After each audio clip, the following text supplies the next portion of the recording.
എല്ലാവർക്കും മാധവത്തിലേക്ക് സ്വാഗതം. ഏകാദശിയാണ് പാണ്ഡവ നിർജ്ജല ഏകാദശി. ഏകാദശി തിഥി ആരംഭിക്കുന്നത് 2026 ജൂൺ മാസം 24 സന്ധ്യയ്ക്ക് 6:12 മുതൽ 25 രാത്രി 8:09 വരെയാണ്. അതുകൊണ്ട് തന്നെ ഏകാദശിയും മഹാദ്വാദശിയും കൂടി ചേർന്ന് വരുന്ന ആ പുണ്യമായ ദിവസം, അതായത് 2026 ജൂൺ മാസം 25 വ്യാഴം, അന്നാണ് നമ്മൾ പാണ്ഡവ നിർജ്ജല ഏകാദശിയായിട്ട് ആചരിക്കുന്നത്. ജ്യേഷ്ഠമാസത്തിലെ ശുക്ലപക്ഷ ഏകാദശി. ഏകാദശി എങ്ങനെയാണ് അനുഷ്ഠിക്കേണ്ടത്, എന്തിനു വേണ്ടിയിട്ടാണ് അനുഷ്ഠിക്കേണ്ടത് എന്നുള്ള കാര്യമൊക്കെ എല്ലാവർക്കും അറിയാം. ഏകാദശിയുടെ ദേവത മഹാവിഷ്ണുവാണ്. ഏകാദശിയുടെ തലേ ദിവസം, അതായത് 24 ഒരിക്കൽ ഉണ്ണുക, 25 എല്ലാ വിധത്തിലുള്ള ധാന്യങ്ങളും ഒഴിവാക്കിക്കൊണ്ട് ഭഗവാനെ പ്രാർത്ഥിച്ചുകൊണ്ട് ഇരിക്കുക. 26 പാരണാ സമയത്ത് പാരണ വീടുക. ഏകാദശിയുടെ കഥ ഏകാദശി ദിവസവും പാരണ വീടുന്ന സമയവും പറഞ്ഞു തന്നെ പ്രാർത്ഥിക്കണം. ഇത്രയും കാര്യങ്ങളാണ് പ്രധാനമായിട്ടും ശ്രദ്ധിക്കാനുള്ളത്. പിന്നെ ഒരു സമയം ഹരിവാസര സമയമാണ്. ഹരിവാസര സമയവും കൃത്യമായി തന്നെ നമ്മൾ ഓരോരുത്തരും അറിഞ്ഞിരിക്കേണ്ടതാണ്. കാരണം ആ സമയത്തെ പ്രാർത്ഥനയ്ക്ക് വലിയ പ്രാധാന്യമുണ്ട് എന്നാണ് വിശ്വാസം. ഹരിവാസര സമയം എന്ന് പറയുന്നത് 25 വൈകുന്നേരം ഏകദേശം ഒരു 4 മണിയോടുകൂടി ഹരിവാസര സമയം ആരംഭിക്കും. 26 പുലർച്ചെ 2:43 ഹരിവാസര സമയം അവസാനിക്കുകയും ചെയ്യും. അതുകൊണ്ട് തന്നെ 25 4 മണി കഴിയുമ്പോൾ മുതൽ, അതായത് സന്ധ്യാസമയം മുതൽ അങ്ങ് പ്രാർത്ഥിച്ചു കൊള്ളുക. പരമാവധി സമയം രാത്രി കാലങ്ങളിലൊക്കെ തന്നെ പ്രാർത്ഥിക്കുക. ഏതു നാമമാണ് പ്രാർത്ഥിക്കേണ്ടത് എന്നുള്ളതൊക്കെ ഞാൻ കഥ പറയുന്ന സമയത്ത് പറഞ്ഞു തരാം. ഇത്രയും കാര്യങ്ങളാണ് പ്രധാനമായിട്ടും നമ്മൾ മനസ്സിലാക്കേണ്ടത്. ഏകാദശി ദിവസം എന്തൊക്കെ ഭക്ഷണങ്ങൾ കഴിക്കാം, എന്തൊക്കെ കഴിക്കാൻ പാടില്ല എന്നുകൂടി ഒന്ന് ഓടിച്ചു പറയാം. ഒരു തരത്തിലുള്ള ധാന്യങ്ങളും നമ്മൾ കഴിക്കാൻ പാടില്ല. റാഗി, ഗോതമ്പ്, തിന, ഓട്സ്, ബാർലി ഇങ്ങനെയുള്ള ഒരു തരത്തിലുള്ള ധാന്യങ്ങളും കഴിക്കാൻ പാടില്ല. പഴങ്ങൾ, പച്ചക്കറികൾ, കിഴങ്ങുവർഗ്ഗങ്ങൾ ധാരാളമായിട്ട് കഴിക്കാം. പാലും പഴങ്ങളും കഴിക്കാം. അതുപോലെ തന്നെ ചൊവ്വരി, സാബുദന, കപ്പലണ്ടി, നിലക്കടല ഇതൊക്കെ തന്നെ ധാരാളമായിട്ട് കഴിക്കാം. പാലുൽപ്പന്നങ്ങൾ, പാല്, മോര്, തൈര്, വെണ്ണ, നെയ്യ് ഇതൊക്കെ തന്നെ നമുക്ക് കഴിക്കാവുന്നതാണ്. അതുപോലെ ആരോറൂട്ട് പൗഡർ, അതായത് കൂവക്കിഴങ്ങിൻ്റെ പൊടി, അത് ഉപയോഗിക്കാം. അതുപോലെ ഏകാദശി പുഴുക്കുണ്ടാക്കി കഴിക്കാം. ഏകാദശി പുഴുക്കുണ്ടാക്കാൻ എല്ലാവർക്കും അറിയാം. അറിയാത്ത ആളുകൾ കൗസ്തുഭം വെജ് ഫുഡ്സ് എന്ന് പറഞ്ഞ ചാനലിൽ കിടപ്പുണ്ട്, അത് നോക്കി നിങ്ങൾക്ക് ഉണ്ടാക്കാവുന്നതാണ്. അപ്പോൾ ഇത്രയും കാര്യങ്ങളൊക്കെയാണ് പ്രധാനമായിട്ടും അറിയേണ്ടതായിട്ടുള്ളത്. ചായ കുടിക്കാമോ എന്നൊരു ചോദ്യം വരും. ചായ കുടിക്കുന്നതിൽ തെറ്റില്ല, പക്ഷേ രാവിലെ ഒരു ചായ, വൈകുന്നേരം ഒരു ചായ എന്ന നിലയിൽ ക്രമപ്പെടുത്തുക. കാരണം ഒരുപാട് ചായ കുടിക്കണ്ട. ചിലർക്ക് ചായ കുടിച്ചില്ലെങ്കിൽ തലവേദന എടുക്കും. തലവേദന എടുത്തു കഴിഞ്ഞാൽ ഏകാദശി നമുക്ക് പൂർണ്ണമാക്കാൻ പറ്റില്ല. അതുപോലെ ചിലർ ഉപവസിച്ച് ഏകാദശി എടുക്കാറുണ്ട്. ചിലർ പാലും പഴങ്ങളും മാത്രം കഴിച്ച് ഏകാദശി എടുക്കാറുണ്ട്. അതൊക്കെ ഓരോരുത്തരുടെ ആരോഗ്യസ്ഥിതിക്ക് അനുസരിച്ചിട്ട് ചെയ്തു കൊള്ളുക. അസുഖമുള്ളവർ, ഗർഭിണികൾ, വൃദ്ധർ ഇങ്ങനെയുള്ള ആളുകളൊന്നും തന്നെ ആഹാരം കഴിക്കാതെ ഇരുന്ന് ഏകാദശി എടുക്കരുത്. ഏകാദശി അനുവദിച്ചിട്ടുള്ള ഭക്ഷണങ്ങൾ കഴിച്ച് ഏകാദശി എടുക്കുക. കൃത്യസമയത്ത് തന്നെ ഏകാദശിയുടെ കഥ പറഞ്ഞ് പാരണ വീടുക. ഇത്രയും കാര്യങ്ങളാണ് പ്രധാനമായിട്ടും ശ്രദ്ധിക്കാനുള്ളത്. അതുപോലെ മറ്റൊരു പ്രധാനപ്പെട്ട കാര്യം, മാധവം എന്ന യൂട്യൂബ് ചാനലിന് ഒരു വാട്സപ്പ് കൂട്ടായ്മയുണ്ട് എന്നുള്ള കാര്യം നിങ്ങൾക്ക് എല്ലാവർക്കും അറിയാമല്ലോ. വാട്സപ്പ് ഗ്രൂപ്പിൽ ഇതുവരെ ജോയിൻ ചെയ്തിട്ടില്ലാത്ത ആളുകൾ ഗ്രൂപ്പിൽ ജോയിൻ ചെയ്തു കൊള്ളുക. തികച്ചും സൗജന്യമാണ്. ലിങ്ക് ഞാൻ ഡിസ്ക്രിപ്ഷനിൽ കൊടുത്തേക്കാം. വാട്സപ്പ് ഗ്രൂപ്പിലുള്ള എല്ലാവർക്കും കാശിയിലെ കാളികാപീഠത്തെപ്പറ്റി അറിയാവുന്നതാണ്. മഹാമണ്ഡലേശ്വർ ആനന്ദവനം ഭാരതി സ്വാമിജി മഹാരാജിൻ്റെ നേതൃത്വത്തിലാണ് കാശിയിലെ കാളികാപീഠം എന്ന ആശ്രമം സ്ഥിതി ചെയ്യുന്നത്. ജുനാഖാഡയാണ് ആ ആശ്രമം നടത്തുന്നത്. നിങ്ങൾക്കെല്ലാവർക്കും, അതായത് ഗ്രൂപ്പിലുള്ള എല്ലാവർക്കും കാളികാപീഠത്തിലെ കണ്ണനെ പറ്റി അറിയാവുന്നതാണ്. കണ്ണൻ ഒരു ഹരിദ്വാർ യാത്ര പ്ലാൻ ചെയ്യുന്നുണ്ട്. ഞാൻ ആ കണ്ണൻ്റെ ഫോൺ നമ്പർ ഞാൻ തരാം. ആ നമ്പറിൽ വിളിച്ചിട്ട് നിങ്ങൾക്ക് ആർക്കെങ്കിലും ഹരിദ്വാറിലേക്ക് യാത്ര പോകണമെങ്കിൽ കണ്ണനുമായി ബന്ധപ്പെട്ടാൽ മതി. തികച്ചും ഉത്തരവാദിത്വത്തോടു കൂടി നിങ്ങളെ ഹരിദ്വാറിലെ എല്ലാ സ്ഥലങ്ങളും കൊണ്ടുചെന്ന് കാണിക്കും. അതുപോലെ ആശ്രമങ്ങളുമായി ബന്ധപ്പെട്ട് നിൽക്കുന്ന ആളായതുകൊണ്ട് തന്നെ ഇതുപോലുള്ള ആ യാത്രകൾ ചെയ്യുമ്പോൾ നിങ്ങൾക്ക് വേണ്ട എല്ലാ വിധത്തിലുള്ള ഉപദേശങ്ങളും നൽകുന്നതിനും ഒക്കെ തന്നെ അദ്ദേഹത്തിന് സാധിക്കും. ധാരാളം ആശ്രമങ്ങൾ നിങ്ങളെ പരിചയപ്പെടുത്തി തരുന്നതിനും പൂജകളിൽ നിങ്ങളെ പങ്കെടുപ്പിക്കുന്നതിനുമൊക്കെ തന്നെ അദ്ദേഹത്തിന് സാധിക്കും. അതുകൊണ്ട് നിങ്ങൾക്ക് ആർക്കെങ്കിലും ഹരിദ്വാർ യാത്രയിൽ പങ്കെടുക്കണമെന്നുണ്ടെങ്കിൽ അദ്ദേഹവുമായി ബന്ധപ്പെടുക. ഫോൺ നമ്പർ ഞാൻ തരാം. അതുപോലെ അദ്ദേഹം പിന്നീട് അയോധ്യ, കാശി ഇങ്ങനെയുള്ള യാത്രകളുമൊക്കെ സംഘടിപ്പിക്കുന്നുണ്ട്. എന്തായാലും ആ ഫോൺ നമ്പർ നിങ്ങൾ സൂക്ഷിച്ചു വെച്ചുകൊള്ളുക. അദ്ദേഹത്തെ ബന്ധപ്പെട്ട് കഴിഞ്ഞാൽ തീർച്ചയായിട്ടും വേണ്ട മാർഗനിർദ്ദേശങ്ങൾ നിങ്ങൾക്ക് നൽകുകയും ചെയ്യും. ഇനി നമുക്ക് ഏകാദശിയുടെ കഥ എന്താണ്, ഈ പാണ്ഡവ നിർജ്ജല ഏകാദശിയുടെ കഥ എന്താണ് എന്ന് നോക്കാം.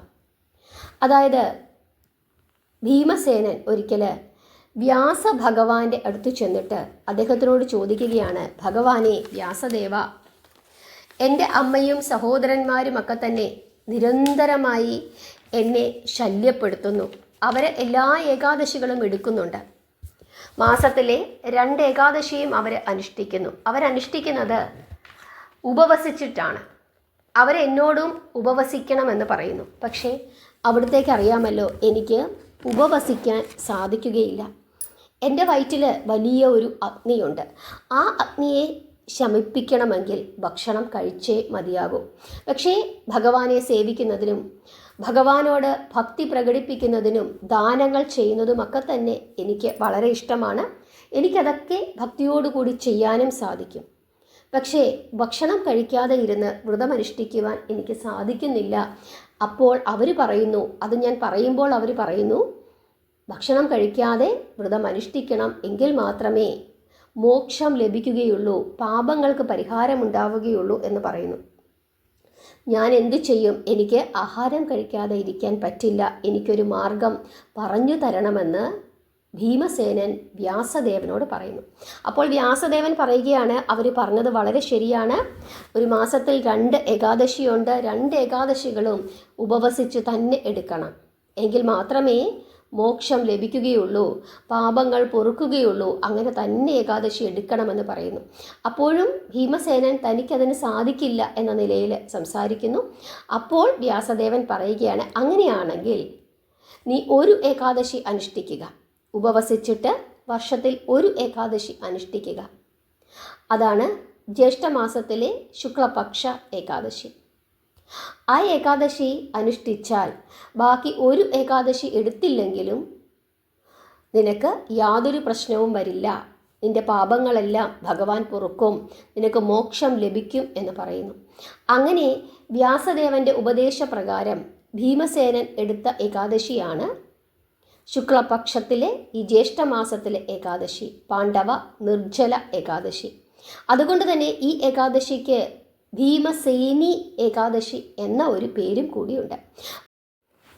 അതുകൊണ്ട് തന്നെ നിങ്ങൾ കഥ പറയുമ്പോൾ നിങ്ങൾ ഭീമസേനൻ വ്യാസദേവൻ്റെ അടുത്ത് സംശയം ചോദിക്കുവാനായി ചെന്നു എന്നും എന്ത് സംശയമാണ് ചോദിച്ചതെന്നും വ്യാസദേവൻ എന്തുത്തരമാണ് നൽകിയതെന്നും ഭീമസേനൻ ആ ഏകാദശി എടുത്തു എന്നുമുള്ള ഈ കഥ പറഞ്ഞിട്ട്, അല്ലയോ ഭഗവാനെ, അവിടുത്തെ അനുഗ്രഹം ഞങ്ങൾക്ക് എപ്പോഴും ഉണ്ടാകണമേ, ഞങ്ങളുടെ കൂടെ എപ്പോഴും ഉണ്ടാകണമേ എന്ന നിലയിൽ, നമ്മുടെ ഏകാദശി ഭഗവാൻ സ്വീകരിക്കണമേ എന്ന നിലയിൽ പ്രാർത്ഥിക്കണം.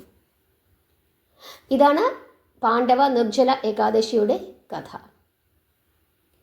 അങ്ങനെ വ്യാസദേവൻ വീണ്ടും പറഞ്ഞു കൊടുക്കുകയാണ്, എല്ലാ തീർത്ഥങ്ങളിലും സ്നാനം ചെയ്യുന്നതിൻ്റെ ഫലം ഈ ഏകാദശി വ്രതം അനുഷ്ഠിച്ചാൽ ലഭിക്കുമെന്നും അതുപോലെ തന്നെ ഈ ഏകാദശി ദിവസം യജ്ഞങ്ങളും ഹോമങ്ങളും ദാനങ്ങളും ചെയ്യുന്നത് വളരെ ശ്രേഷ്ഠമാണെന്നും അതുപോലെ തന്നെ ഈ ഏകാദശി ദിവസം ഭക്ഷണം ദാനം ചെയ്യുന്നത്, വസ്ത്രം ദാനം ചെയ്യുന്നത്, കൂട ദാനം ചെയ്യുന്നതൊക്കെ തന്നെ വളരെ ശ്രേഷ്ഠമാണ് എന്നും പറഞ്ഞു കൊടുക്കുന്നു. എന്നിട്ട് പറയുന്നു, വലിയ പാപങ്ങൾ പോലും നശിച്ച് ഇല്ലാതാകും ഈ ഏകാദശി വ്രതം അനുഷ്ഠിച്ചാൽ എന്ന് പറഞ്ഞിട്ട് പറയുകയാണ്, ബ്രഹ്മഹത്യ, ആ പാപം പോലും ഇല്ലാതെയാകും. മദ്യം കഴിച്ചാൽ എന്തു പാപമാണോ നമുക്കുണ്ടാകുന്നത് ആ പാപം നശിക്കും. ഗുരുവിനോട് അസൂയയുണ്ടായാൽ ഉണ്ടാകുന്ന പാപം, ആ പാപം നശിക്കും. കള്ളം പറഞ്ഞാൽ ഉണ്ടാകുന്ന പാപം, ആ പാപവും നശിക്കും. അവസാനം മോക്ഷത്തിലെത്തിച്ചേരും എന്ന് പറയുന്നു. എന്നിട്ട് പറഞ്ഞു കൊടുക്കുന്നു, ഈ ദിവസം പ്രാർത്ഥിക്കേണ്ടത് ഭഗവാന്റെ വാസുദേവ രൂപത്തെയാണ്. ഓം നമോ ഭഗവതേ വാസുദേവായ എന്ന് നിരന്തരം ജപിച്ചു കൊള്ളാൻ പറയുന്നു. ഇതും വ്യാസദേവൻ പറഞ്ഞു കൊടുത്തതാണ്. അതുകൊണ്ട് തന്നെ ഈ ഏകാദശി ദിവസം എല്ലാവരും തന്നെ ഓം നമോ ഭഗവതേ വാസുദേവായ എന്ന് നിരന്തരം ജപിച്ചു കൊണ്ടിരിക്കുക. ഇനി നമുക്ക് ഏകാദശിയെ സംബന്ധിച്ച് അറിയേണ്ടതായിട്ടുള്ളത് ഏകാദശിയുടെ പാരണാ സമയമാണ്. പാരണാ സമയം ഓരോ സ്ഥലങ്ങളിലും വ്യത്യാസമാണ്. അതുകൊണ്ട് തന്നെ ശ്രദ്ധിച്ചു കേട്ടുകൊള്ളുക.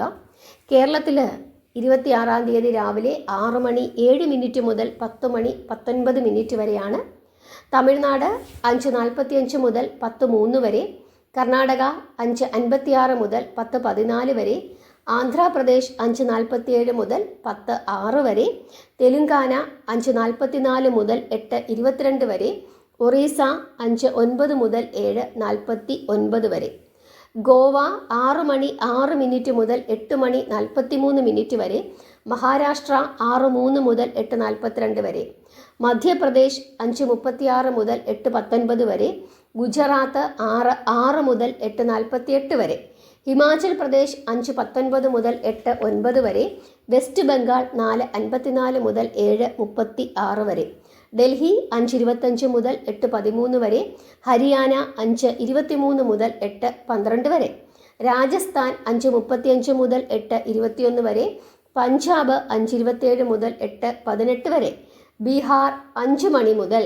7:45 വരെ, ഉത്തർപ്രദേശ് 5:14 മുതൽ 8 മണി വരെ, കാശ്മീർ 5:24 മുതൽ 8:16 വരെ, ഡെറാഡൂൺ ഉത്തരാഖണ്ഡ് 5:18 മുതൽ 8:07 വരെ, വിശാഖപട്ടണം 5:25 മുതൽ 8:03 വരെ, ജാർഖണ്ഡ് 5:05 മുതൽ 7:47 വരെ, ഛത്തീസ്ഗഡ് 5:22 മുതൽ 8:11 വരെ, ആസാം 4:33 മുതൽ 7:18 വരെ, ആൻഡമാൻ നിക്കോബാർ ഐലൻഡ്സ് 4:58 മുതൽ 7:31 വരെ, പോണ്ടിച്ചേരി 5:49 മുതൽ 8:23 വരെ.